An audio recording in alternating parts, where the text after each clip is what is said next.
ઇલસ્ટ્રેશન number 1 જેનું આપણે નામ છે કે ફ્લેક્સિબલ બજેટ. એમાં સૌથી પહેલાં આપણે અહીંયા ફોર્મેટ છે કે અહીંયા ફોર્મેટ બનાવવાનું a statement showing flexible budget, જેમાં પર્ટિક્યુલર અને 50%, 80%, 100% અહીંયા જો આપેલું હોય કે cost of production at 50%, 80%, 100% capacity respectively showing separately the fixed amount. Okay, તો અહીંયા ફિક્સ્ડ રીતે અહીંયા બધું કરી દેવાનું. પછી સૌથી પહેલાં અહીંયા યુનિટ ડિસાઇડ કરવાના. તો જો અહીંયા યુનિટ છે ને અહીંયા 50%, 80%, 100% તો આને 1000માં સમજીએ અથવા 10,000માં, તો 10,000માં સમજવાનું એટલે 5,000 આવી જશે, 8,000 આવી જશે અને 10,000 આવી જશે. ઓકે, કારણ કે અહીંયા જે યુનિટ આપેલા એ 6,000 ને 9,000ની અંદર છે, તો આપણે 10,000ની અંદર એ કરી લેવાના. એટલે 5,000, 8,000, 10,000 આ પર્સન્ટેજના બેઝિસ પર રહે. પછી એના પછી આવે ડાયરેક્ટ મટીરિયલ. તો ડાયરેક્ટ મટીરિયલ જો અહીંયા કીધું હોય કે ડાયરેક્ટ મટીરિયલ કોસ્ટ ₹2 પર યુનિટ, તો એટલે કે આના પર યુનિટના ₹2 એટલે 5,000ના ગુણ્યા 2 એટલે 10,000, આના ગુણ્યા 2, આના ગુણ્યા 2 એટલે આ આવી જશે. પછી આપેલો ડાયરેક્ટ લેબર, તો આપ્યું છે કે ડાયરેક્ટ લેબર કોસ્ટ પર આવર ₹8. ઓકે, તો ડાયરેક્ટ લેબર માટે આખું એના માટે વર્કિંગ છે કે સમજો કે 1 કલાક માટે એમને આપણે 10 યુનિટ આપીએ છીએ. ઓકે, તો જોવા જઈએ તો કોસ્ટ પર આવર ₹8 છે ને, અને ડાયરેક્ટ લેબર માટે આપણે એને કેટલા 1 કલાકમાં આપણે 10 યુનિટ જો આપતા હોઈએ તો આપણે 5,000 યુનિટ જે અહીંયા આપેલા છે એમાં કેટલા, તો શું થશે, તો આન્સર આવશે 500 કલાક. ઓકે, હવે જે 500 આવે એ 500ના ગુણ્યા 8 કરીએ, જે 8 છે એટલે 5 × 40 એટલે 4,000 થઈ ગયા. સેમ ટુ સેમ એવી રીતે આમાં પણ કરવાનું કે અહીંયા આપણે કેટલા કર્યા 500 યુનિટ. ઓકે, કારણ કે અહીંયા 5,000 હતા, અહીંયા 500 યુનિટ કર્યા, પછી અહીંયા 800 યુનિટ, પછી અહીંયા 10,000 યુનિટ, એ રીતે કરતા જશું તો આપણને મળી જશે. અહીંયા 500 ની અહીંયા 5,000 યુનિટ, એટલે આના 5,000 યુનિટ, પછી અહીંયા બીજા ગણવા માટે 8,000 યુનિટ અને 10,000 યુનિટ, એવી રીતે કરવા જશું તો 500 કલાક, 800 કલાક, 1,000 કલાક આવશે. તો એના બધાના ગુણ્યા 8 કરી લઈશું તો આપણને 4,6400 ને 8,000 મળે છે. પછી આનું બંને ટોટલ કરશું તો આપણને મળશે પ્રાઇમ કોસ્ટ. પછી આવે છે ઓવરહેડ.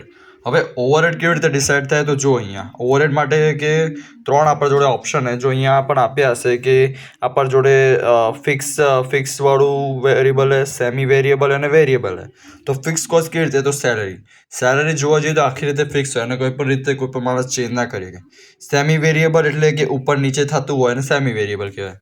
કન્ઝ્યુમેબલ સ્ટોર્સ તો જોવા જઈએ તો એ હંમેશા ઉપર નીચે જ હોય છે, બરાબર. સ્ટોરમાં કોઈ પણ ફિક્સ નહીં હોતું અને કોઈ પણ એક મેથડ ફોલો નહીં થતી આમાં, એટલે વેરિયેબલ જ છે. પછી છે રિપેર્સ. તો રિપેર્સ પણ વેરિયેબલ છે કે એમાં નક્કી નહીં હોતું. એટલે જે રિપેર્સ છે ને, રિપેર્સમાં એવું હોય કે કદી કદી એકદમ ફિક્સ હોય, ફિક્સ ચાર્जेस હોય અમુક ને, અમુક વાર અમુક એડ થતા હોય, પણ ફિક્સ તો છે જ ને, એટલે સેમી વેરિયેબલ અડધું. શોપ લેબર આખું વેરિયેબલ હોય કે ખબર નહીં ક્યારે શું ભાવ ચાલતો. ડેપ્રિસિએશન ફિક્સ્ડ હોય કે આના ઉપર આટલા મહિનામાં આટલા પૈસા લાગવાના જ છે, એ ફિક્સ હોય. ઇન્સ્પેક્શન પણ એવું હોય કે આટલા તો ચાર્जेस એ આવવાના અને બીજા જે અમુક તમે એક્સ્ટ્રા કરાવો તો એ સેમી વેરિયેબલ થઈ જાય. ઓકે, તો તે ડિસાઇડ કરી દેવાનું. પછી ઓવરહેડમાં સૌથી પહેલાં ફિક્સ કોસ્ટનું કરીએ, જે છે સેલરી. તો સેલરીના અહીંયા કેટલા આપેલા, જનવરી અને ફરવરીના 3,000 આવ્યા. તો ફિક્સ કોસ્ટ એટલે સેમ જ હોય, એટલે બધી જગ્યાએ 3,000 લખી દેવાના. પછી છે બીજું ફિક્સ કયું છે આપણા જોડે, ડેપ્રિસિએશન. ડેપ્રિસિએશન 2,500 એટલે આમાં પણ 2,500 લખી દીધા. પછી આપણે ગણવાનું વેરિયેબલ કોસ્ટ. વેરિયેબલ કેટલું, કન્ઝ્યુમેબલ સ્ટોર્સ, તો 3,000 ને 4,500. તો જોવા જઈએ હવે એનું કેવી રીતે ગણતરી કરવાની, તો અહીંયા વર્કિંગ છે કન્ઝ્યુમેબલ સ્ટોર માટે કે કોસ્ટ પર યુનિટ ઢૂંઢવાનું. તો કોસ્ટ ડિવાઈડ બાય યુનિટ. તો જોવા જઈએ કાં તો આપણે 3,000 ડિવાઈડ બાય 6,000 કરીએ, કારણ કે આ જાન્યુઆરીનું કરીએ છીએ અને કન્ઝ્યુમેબલનું 3,000 છે, એટલે ડિવાઈડ બાય કાં તો આનું ફેબ્રુઆરીનું કરીએ, બંને સેમ જ હોય. તો આનું 3,000 ડિવાઈડ બાય 6,000 0.5 આવશે. હવે જે 0.5 છે તો જોવા જઈએ તો જે કન્ઝ્યુમેબલ સ્ટોર્સ કેટલા છે, તો જો 5,000 યુનિટ છે. ઓકે, તો 5,000 યુનિટમાં આ કોલમમાં જ ગુણ્યા 0.5, પછી સેવી રીતે 8,000ના ગુણ્યા 0.5, 10,000ના ગુણ્યા 0.5, તો એમ કરશું તો અહીંયા ઉપર આપણને એમની રકમ મળી જશે. સેમ પછી બીજું વેરિયેબલ બીજું કયું આપેલું આપણને, શોપ લેબર્સનું.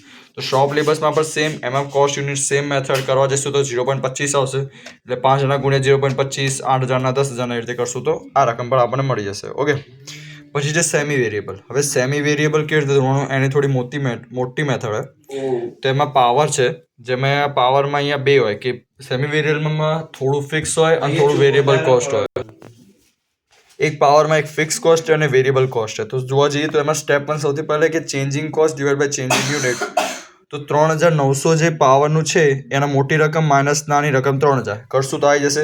પછી અહીંયા પર સેમ કે 9,000 - 6,000 એટલે આવશે કે 900 divide by 3,000. Semi variable cost, changing cost and changing unit આ બંનેનું માઇનસ કરશું. મોટી રકમમાંથી નાની એટલે 900/3000 આવશે, જે મળશે 0.3. હવે જોવા જઈએ તો ફિક્સ કોસ્ટમાં જો 0.3 મળી ગયા, હવે આનું બીજું સ્ટેપમાં શું કરવાનું કે જે 6000 યુનિટ અહીંયા સૌથી પહેલાં એક ફિક્સ કરવાનું કે 6000 યુનિટ લેવાના. ઓકે, 6000માંથી આની કોસ્ટ લાઇનમાં કેટલી આવે છે પાવરની? 3000. તો 3000 લઈ લેવાનું. પછી ફિક્સ કોસ્ટ અને વેરિયેબલ કોસ્ટના બે ખાના બનાવ્યા. પછી વેરિયેબલ કોસ્ટમાં 6000 આના 6000 કરવાના, 6000 ગુણ્યા 0.3 કરવાનું, એટલે આવે રકમ, આપણી રકમ આવશે 1800. અને પછી જે 3000 માઇનસ 1800 એટલે આવશે 1200 રૂપિયા. ઓકે, તો 1200 રૂપિયા જે છે ફિક્સ છે અને વેરિયેબલ 1800. તો ફિક્સમાં બધામાં 1200. અને વેરિયેબલ માટે શું કરવાનું કે જે આપણે 1200 મળ્યા, આઈ મીન્સ ફિક્સ કહો તો 1200, વેરિયેબલ 1800 લખવાના. 1800 અહીંયા બધામાં નહીં લખવાના. એ જે 0.3ની રકમ આવી છે ને એ 5000 ગુણ્યા 0.3, 8000 ગુણ્યા 0.3 ને આના ગુણ્યા 0.3 એટલે કરશું તો આપણને આની રકમ મળી જશે. એવું સેમ આપણા જોડે ઇન્સ્પેક્શનનું પણ છે. તો ઇન્સ્પેક્શનનું પણ ફિક્સ કોસ્ટ એવી રીતે સેમ મેથડથી, અને વેરિયેબલ કોસ્ટમાં પણ સેમ વેરિયેબલથી, એટલે કે બધામાં સેમ મેથડ છે. જેમાં સેમી વેરિયેબલ છે ને બધામાં સેમ મેથડ. ઓકે, તો આ બધાનું એવું સેમ મેથડ કર્યા પછી અહીંયા આવ્યા પછી ટોટલ ઓવરહેડ જે હોય તો પહેલાં અહીંયા ટોટલ અહીંયાથી સ્ટાર્ટ કરવાનું, અહીંયા અને અહીંયાની ઓવરહેડનું કરશું તો આપણે 16750 એ રીતે બંનેનું આ બીજાનું મળી જશે. પછી છે કે આપણા જોડે કોસ્ટ ઓફ પ્રોડક્શનનું ટોટલ, તો એમાં ખાલી પ્રાઇમ કોસ્ટને એડ કરવાનું, બીજા બધાને પ્લસ કરી દેવાનું, એટલે મળી જશે 30650 ને બીજા બે કોલમ. હવે 16650 ડિવાઈડ બાય આપણા જોડે યુનિટ 5000 હતા તો 5000 એટલે કરશું 3.33, આમાં 2.59 ને આમાં 2.34. તો આ રીતે આપણો બધો આન્સર આવી જશે.